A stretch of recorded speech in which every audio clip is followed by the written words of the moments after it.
때마다 해줘야 하는 비료 작업이 힘드시다고요? 오레가, 슈퍼 오레가가 수고로움을 덜어드립니다. 간편하고 효과 좋은 완효성 비료, 오레가, 슈퍼 오레가. 한 번의 시비로 지속적으로 뿌리에 영양분을 공급하여 경제적 부담과 노동력은 낮추고 생산성은 극대화하는 완효성 비료. 한 번의 시비로 농사가 완성되는 경제적인 비료. 오래간다 오레가. 남해화학 오레가, 슈퍼 오레가. 여러분 안녕하십니까? NBS 투데이입니다. 정부가 물가 안정에만 집중하다 농산물 가격 폭락을 야기하고 있다는 우려가 나오고 있습니다. 특히 최근 출하되고 있는 햇양파의 가격 하락세가 심각한데요.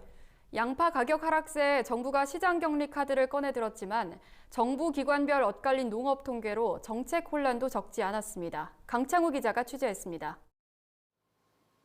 정부가 양파값 하락세를 잡기 위해 양파 시장 격리를 추진할 방침입니다.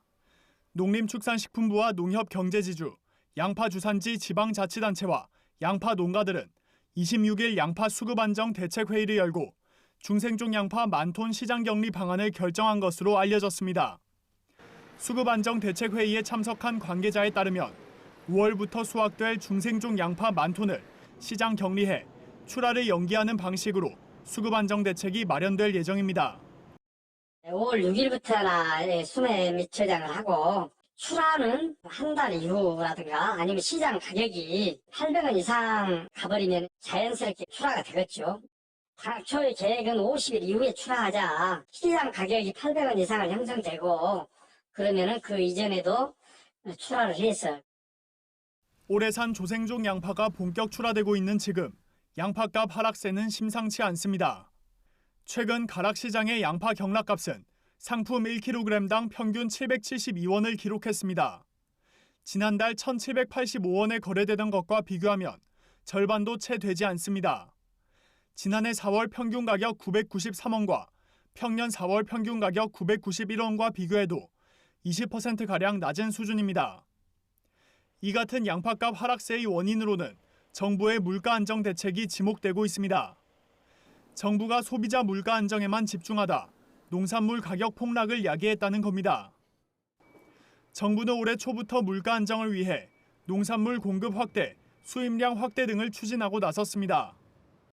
농식품부의 주요 농축산물 수급 동향 및 대책을 살펴보면 수급 안정책 마련을 위한 지표로 소비자 물가 농축산물 지수를 활용하고 있는 점을 확인할 수 있습니다. 농산물 가격 하락을 목표로 수급 대책을 추진하다 보니 조생종 양파 조기 출하, 양파 수입 물량 확대 등이 추진된 겁니다. 실제로 AT에 따르면 3월 신선 양파 수입량은 1,330톤으로 전년 동기 수입량 2,410톤 대비 328%나 증가한 것으로 나타났습니다.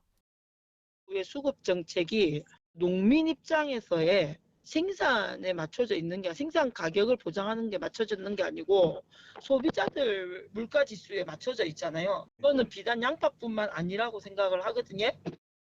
결국 양파값 하락이 본격화하자 정부는 수급 대책 마련에 나섰지만 농업 통계 혼선이 발목을 잡았습니다. 전국 양파 생산자 협회는 27일 입장문을 발표해 통계청과 한국농촌경제연구원의 양파 재배 면적 조사 결과 차이로 양파 수급 대책에 혼선이 가중되고 있다고 지적했습니다. 농식품부와 양파 농가들이 농경연의 조생종 양파 공급 과잉 전망을 바탕으로 조생종 양파 수급 대책 논의를 진행해 왔는데 통계청이 조생 양파 공급 부족 통계체를 발표했다는 겁니다. 양파 생산자 연합회는 통계청의 발표가 양파 농가들의 혼란을 가중시키고 제대로 된 수급 대책 시행을 가로막는 걸림돌로 작용했다고 주장했습니다. 소비자 물가 안정을 목표로 한 정부 수급 대책과 농업 통계의 혼선이 농산물 시장 불안정을 야기했습니다. 농산물 수급 대책 재조정과 함께 농업 통계 정확성 제고가 시급한 상황입니다. NBS 강창호입니다. 지난해 사과배 농가를 휩쓸었던 과수화장병 여파가 채 가시기도 전에 충북 충주 사과 농장에서 과수화장병이 발생했습니다. 사과 재배 농가에선 올 들어 첫 확진 사례인데요. 충주시는 특히 지난해 도내 피해 규모가 가장 컸던 만큼 올해도 대규모 폐원의 악몽이 되풀이되지 않을까 하는 우려가 커지고 있습니다. 김하은 기자가 전합니다. 한 번 발생 시 해당 과수원의 나무를 모두 뽑아 땅에 묻어야 하고 이후 3년 동안 과수를 심지 못하는 과수 화상병.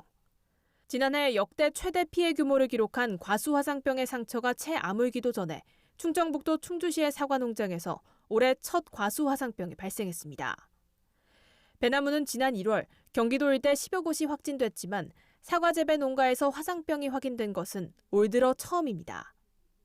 충주시에 따르면 지난주 산청면 명서리에 위치한 사과밭 2곳에서 나무 줄기가 검붉게 그을린 듯한 궤양 증상이 발견돼 과수화상병 간이 검사를 한 결과 확진 판정이 나왔습니다. 이에 두 농장의 사과나무 542그루가 모두 매몰 처리됐습니다. 충주시는 지난해에도 과수화상병 발생으로 사과농장 348곳이 폐원하는 등 도내 피해 규모가 가장 컸습니다.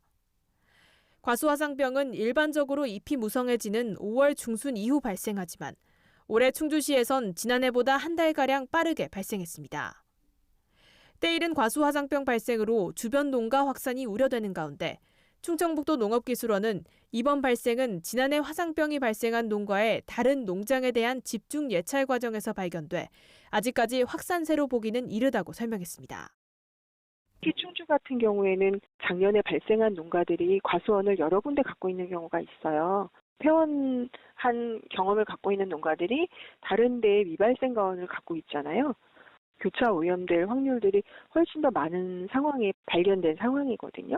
다만 충북도 농기원은 향후 화상병 억제를 위해 농가의 의심 증상 발견 즉시 신고해 줄 것과 작업자에게는 작업 도구를 철저히 소독해 줄 것을 당부했습니다.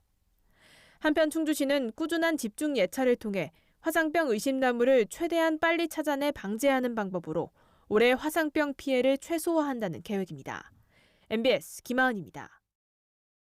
농사를 짓겠다고 만든 농업법인이 농지를 쪼개서 팔아 거액의 차익을 챙긴 사례가 또 적발됐습니다.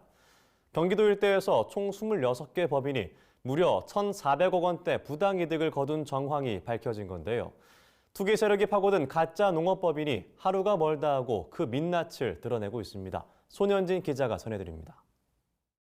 경기도 일대 농지를 투기 목적으로 사들여 거액의 차익을 얻은 농업법인이 무더기로 적발됐습니다. 최근 경기도 반부패 조사단은 2013년 이후 신도시 개발지구 일대 농지를 취득한 67개 법인을 대상으로 감사를 벌였습니다. 감사 결과 농지 취득 자격증명을 허위로 발급받아 농지를 거래하고 막대한 차익을 챙긴 농업법인 26곳이 적발됐습니다. 이들 법인이 거래한 농지와 임야는 축구장 60개 크기에 맞먹는 60만여 제곱미터에 이르며 단타 매매로 벌어들인 부당 이득만 해도 총 1,400억 원 규모인 것으로 조사됐습니다. 마치 직접 농사를 지을 것처럼 농업 경영 계획서를 허위로 작성하여 농지 취득 자격증명을 발급받았고 이를 근거로 농지를 취득하였으며 단기간에 다수의 개인에게 지분을 쪼개서 파는 방식으로 막대한 부동산 투기이익을 얻은 것으로 확인되었습니다. 현행 농지법상 농업인과 농업법인은 영농을 위해 구입하는 경우만 1,000제곱미터 이상의 농지를 소유할 수 있습니다. 또 농업인이 아닌 일반인은 주말 체험 농장 목적으로만 1,000제곱미터 미만의 농지를 취득할 수 있습니다. 농지 취득 과정에서는 누구나 관할 읍면동 사무소에서 농지 취득 자격증명을 받아야 하며 실제 농사를 지어야 합니다. 농사를 짓는 사람만 농지를 소유할 수 있다는 헌법상 경자유전 원칙에 입각한 겁니다. 그런데 이번에 적발된 법인들은 농지를 허위로 취득한 뒤 농사를 짓지 않고 다수의 일반 개인에게 필지를 쪼개서 되팔아 막대한 차익을 챙겼습니다. 이 중 한 법인은 2016년 농지 취득 자격증명 허위 발급으로 고발된 이후에도 77차례에 걸쳐 농지를 쪼개 팔았던 것으로 조사됐습니다. 경기도는 적발된 농업법인을 농지법 위반 혐의로 경찰에 고발할 방침입니다. 농지를 농사 짓는 땅이 아닌 부동산 투기 대상으로 누리고 부당 이익을 얻기 위해 많은 불법 행위가 벌어지고 있다는 것을 확인하였으며 특히 농업법인의 경우는 농업 경영 목적의 농지를 쉽게 취득할 수 있는 점을 악용한 것으로 감사 대상 농업법인 67곳이 소유하거나 매도한 농지를 조사한 결과 약 4만 제곱미터에 이르는 35필지는 장기간 경작하지 않아 잡풀과 잡목이 우거진 상태로 방치돼 있었습니다. 또 15,000제곱미터에 이르는 11개 필지는 주차장과 창고, 유통시설 부지와 정원 등으로 불법 전용되고 있었습니다. 경기도는 정당한 사유 없이 장기간 휴경하거나 불법 전용한 16개 법인도 행정처분에 나설 예정입니다. 허술한 법망이 노린 가짜 농업법인의 농지 투기가 전국에서 잇따라 발생하면서 근본적인 제도 개선을 요구하는 목소리가 높아지고 있습니다. MBS 손현진입니다. 농촌 고령화가 갈수록 심각해지는 상황에서 봄부터 가을까지 벼농사를 직접 짓기란 무척 고된 일이죠.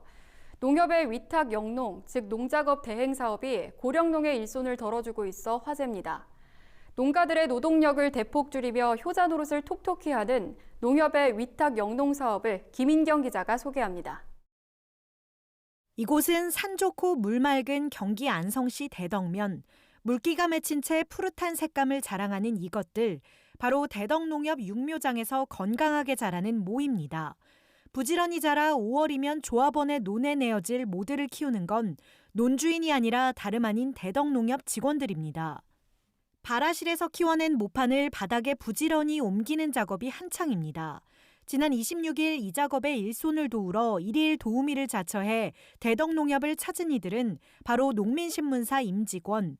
일손 돕기에 나선 20여 명의 임직원들이 6천여 장의 모판을 바닥으로 나르고 물을 주는 모구치기 작업에 투입됐습니다. 대덕농협의 위탁 영농사업, 즉 농작업 대행사업은 농가의 큰 호평을 받고 있습니다. 논의 볏짚 투입부터 경운 정지, 그리고 파종 육묘 후 이양, 방제 수확에 이르기까지 농가가 해야 할 거의 모든 작업을 농협이 대신해주기 때문에 고령화한 농촌의 맞춤형 사업이라는 찬사가 쏟아지는 겁니다. 고령농이나 분여농을 위해서 가장 먼저 이 사업을 추진을 하신 거고요. 150만 평 정도를 이양을 하실 수 있는 적이고요. 헥타르는 440헥타입니다. 저희가 조합원님들한테 공급하는 농가는 한 400농가가 되는 거고요. 조합원의 반응도 뜨겁습니다. 만약 농협이 대행하지 않는다면 모든 작업을 직접 하거나 매 작업마다 인력을 고용해야 하는데 금액도 더 비싼 데다 코로나 탓에 사람 구하는 것 자체가 쉽지 않기 때문입니다. 농협의 농작업 대행 사업은 이곳 안성 대덕뿐만 아니라 전국적으로 이뤄지고 있습니다. 지난해 기준 전국의 631개 지역농축협이 사업에 참여했고 이들 농협의 농작업 대행 면적은 중복 작업을 포함해 127만 1000헥타르에 달합니다. 위탁 영농의 도움을 받은 농가도 전국적으로 14만 7천 가구나 됩니다. 올해는 사업 규모가 더 늘어서 전국 635개 농축협에서 133만 헥타르의 면적의 농작업을 농협이 대신할 계획입니다. 농협 경제지주는 이를 위해 선도농협과 핵심 지도사, 책임 운영자 등을 지정 육성하고 대행 작업을 위한 신규 농기계 공급도 확대할 방침입니다. 고령화가 가속화하는 데다 일손 구하기도 만만치 않은 요즘 농촌에서 농협의 농작업 대행 사업이 효자 노릇을 톡톡히 하고 있습니다. NBS 김인경입니다. 정부가 농업 분야 긴급 인력 파견 근로 지원 사업을 시작합니다. 중개나 일용직 근로자 고용 등 그동안 농가에서 통상적으로 근로자를 고용했던 방식을 보완해 농업 분야에서 처음으로 파견 근로 제도를 도입한 건데요. 코로나19로 인한 근로인력 공백에 대응하는 동시에 내국인의 농업 고용 시장 진입을 촉진한다는 방침입니다. 남수지 기자입니다. 농림축산식품부가 코로나19 등으로 인한 농촌 인력 부족 대응책으로 농업 분야 긴급 인력 파견 근로 지원 사업을 새롭게 도입합니다. 농업 분야에서 파견 사업자를 통해 농가에 내국인 근로자를 파견하는 방식이 도입된 건 이번이 처음입니다. 파견 근로 지원은 지자체별로 진행됩니다. 각 지자체에서 파견 사업주를 선정하고 농가와 근로조건 등을 협의해 계약을 맺으면 계약 사항을 바탕으로 파견 근로자를 모집해 농가에 파견하는 방식입니다. 농식품부는 총 사업비 21억 6천만 원을 확보해 최대 6개월간 파견 근로자 1,000명에 대한 고용을 지원한다는 방침입니다. 농가가 부담해야 하는 4대 보험료와 파견 수수료 등 총 36만 원을 지원합니다. 농가 입장에서는 미리 협의한 사항에 따라 필요한 기간 동안 적합한 인력을 활용할 수 있고 일정 수준 이상의 역량을 갖춘 근로자를 안정적으로 고용할 수 있습니다. 최근 코로나19로 고용 허가제, 계절 근로자 도입 제한에 따른 3개월 이상 상시 근로인력 공백에 대응한다는 장점도 있습니다. 근로자는 4대 보험이 보장되고 근로 이전의 휴게 시간, 휴일에 대한 협의를 통해 근로계약서를 작성하기 때문에 개선된 근로 환경에서 근무할 수 있습니다. 그동안 통상적인 중개나 일용근로 방식을 보완해 농번기에 고용 인력을 안정적으로 공급하고 도시민의 농업 고용시장 진입을 촉진하는 겁니다. 상시근로 같은 경우에는 농가에서는 도시근로자 쪽에 아무래도 의지를 해야 되는데 중간에 파견 사업자가 농가가 원하는 근로자를 대신 모집해서 농가한테 배치를 하고 간접 비용은 정부가 지원을 해서 농가의 부담을 최소화하기 위해 이번에 농식품부에 따르면 현재까지 1차 사업 대상으로 선정된 지자체는 여주시 무주군 등 17개 시군입니다. 파견 사업주 지정 등 절차를 거쳐 오는 5월부터 농가의 파견 근로자 공급이 시작됩니다. 2차 사업 대상 지자체 선정은 5월 중으로 진행될 예정입니다. 파견 근로자 고용을 원하는 농가는 지자체의 농업인력 관련 부서로 문의하면 됩니다. MBS 남수지입니다.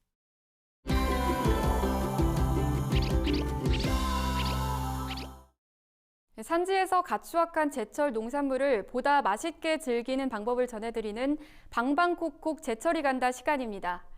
산에서 나는 소고기라 불리는 고사리가 제철을 맞았습니다. 특히 고사리는 각종 비타민이 풍부해 요즘같이 봄볕이 강한 시기에 꾸준히 섭취하면 피부 건강에도 도움을 주는 걸로 알려져 있는데요. 자연의 상태 그대로 나고 자란 충남 논산의 고사리 수확 현장과 맛있는 고사리 요리까지 김진희 기자가 전해드립니다. 봄 기운이 완연한 지금이 딱 제철인 고사리. 고사리가 얼마나 나왔나 한번 올라가 보게. 으쌰. 발길이 닿는 곳마다 고사리가 얼굴을 내밀었습니다. 금세 한 손 가득 채우는데요. 고사리 고사리 먹고 사리. 고사리 풍년에 노래가 절로 납니다. 대바구리가 철철철 다 넘는다.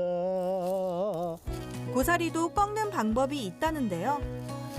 고사리를 아무거나 꺾으면 안 돼요. 지금 상태 여기에 고사리를 보시면 우리가 고사리 손 이렇게 하잖아요. 이게 고사리 손입니다. 이게 입이 퍼지기 전에 해야 여기서부터 여기까지는 꺾을 수가 있어요. 10에서 15cm 정도의 길이에 어린아이 손 모양을 띠고 있는 것만 채취하는데요. 잎이 다 핀 고사리는 솎아내는데 이렇게 해야지만 다음에 올라오는 고사리 생육에 도움이 된다고 합니다. 그 해에 맨 먼저 나온 고사리를 초물고사리라 부르는데요. 이렇게 따로 이름을 붙인 이유가 있습니다. 일단 부드러운 게 장점이고요. 봄 첫 고사리는 며느리가 시어머니도 안 주고 자기 식구만 먹인다고 얼마나 이게 엑기스가 뿜어 있으면. 생고사리는 채취한 당일에 바로 삶는 작업까지 해야 해 다른 농작물보다 손이 더 많이 가는데요. 고사리는 생으로 먹으면 독성이 있기 때문에 삶아서 그 독을 다 빼내는 겁니다. 삶은 고사리를 넓게 펴준 다음 바람이 잘 통하는 곳에서 2, 3일 동안 말리면 이렇게 진한 갈색으로 변하는데요. 말린 고사리는 예부터 한이하게 등장했을 만큼 약재로도 활용도가 높습니다. 고사리는 한의학에서 걸채라고 하는데요. 성질은 차고 맛은 달다고 되어 있습니다.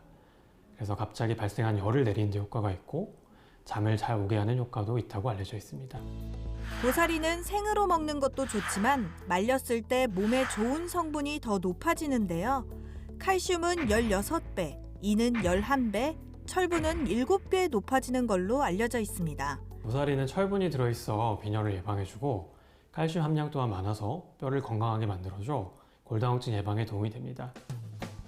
산에서 찾은 소고기, 건강 효자손이라 불리는 고사리. 보통은 나물 반찬을 떠올리지만 색다르게 요리해 유명해진 곳이 있다고 해서 찾아가 봤습니다. 작은 규모이긴 하지만 손님들로 가득한데요. 손님들 입맛을 사로잡은 메뉴는 다름 아닌 이탈리아 대표 요리인 파스타입니다. 앞만 봐도 고사리와는 한참 동떨어진 느낌인데요. 정말 고사리 맛집이 맞나요? 고사리 여기 있어요. 정말 고사리가 있습니다. 의외의 조합인데요. 이게 고사리로 만든 알리오 올리오입니다. 마늘과 올리브유로 만든 소스에 스파게티를 넣어 만든 요리인데요. 고사리를 넣은 이유가 궁금합니다. 한식 재료들을 많이 사용하라는 추천이 있으셔서 열무랑 고사리 두 가지를 테스트를 해봤는데요. 고사리가 오일 파스타에 훨씬 더 잘 어울리고 식감도 굉장히 좋아서 그렇게 해서 넣게 되었습니다. 고사리 알리오 올리오 만드는 과정을 확인해 봤는데요. 올리브유에 마늘 향을 내고 풍미를 살려주는 엔초비와 매운 페퍼론치노를 넣고 볶은 다음 베이컨과 양파를 넣고 노릇노릇하게 익힙니다.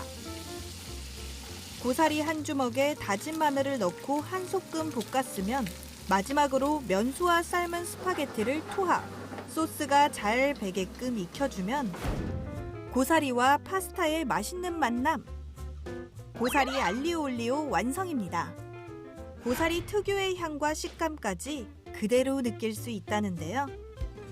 쫄깃쫄깃한 고사리의 식감과 탱탱한 스파게티가 어우러져 풍성한 맛을 완성. 남녀노소 모두의 입맛을 제대로 사로잡았습니다. 돌돌 말아서 한 입 입에 넣는 순간 단골 손님이 되고 만다는 마성의 매력. 식감이 되게 쫄깃쫄깃하고 고기를 먹는 식감 같은 느낌? 너무 맛있었어요. 맛이 최고예요. 최고의 맛을 자랑하는 제철 고사리로 봄철 건강 챙겨보는 건 어떨까요? 지금까지 방방콕콕 제철이 간다였습니다. 이어서 간추린 소식입니다. 전라북도가 인구 감소에 따른 마을 소멸을 막기 위해 주거 이전, 의료복지, 일자리 등 다양한 서비스를 통합적으로 제공하는 거점마을 육성에 나섰습니다. 먼저 전북도는 5가구 미만 과소화 마을 중 이주 희망자를 반경 1km 이내 50가구 이상의 인근 거점마을로 이주시킬 예정입니다. 이후 거점마을을 중심으로 주거, 의료, 복지시설 등을 확충하고 집약화해 지역 경제를 활성화할 계획입니다. 참가를 희망하는 시군은 해당 지역 과소와 거점마을 특성과 현장 수요에 맞는 사업을 발굴해 5월 21일까지 전북도에 제출하면 됩니다. 전북도 관계자는 전국 최초로 시도하는 이번 사업을 통해 지역 과소화 문제 해결에 성공적인 모델이 되기를 바란다고 밝혔습니다. 농촌진흥청은 열대 거세미 나방과 멸강 나방 등 중국에서 기류를 타고 우리나라로 들어오는 비례해충의 유입 시기가 빠르고 발생량이 증가할 것으로 예상했습니다. 농진청은 올해 중국 남부 지역의 높은 평균 기온이 원인이라고 설명했습니다. 현재 국내에서는 빠르면 5월 초순부터 벼와 작물에 비례해충으로 인한 피해 발생이 우려되는 상황입니다.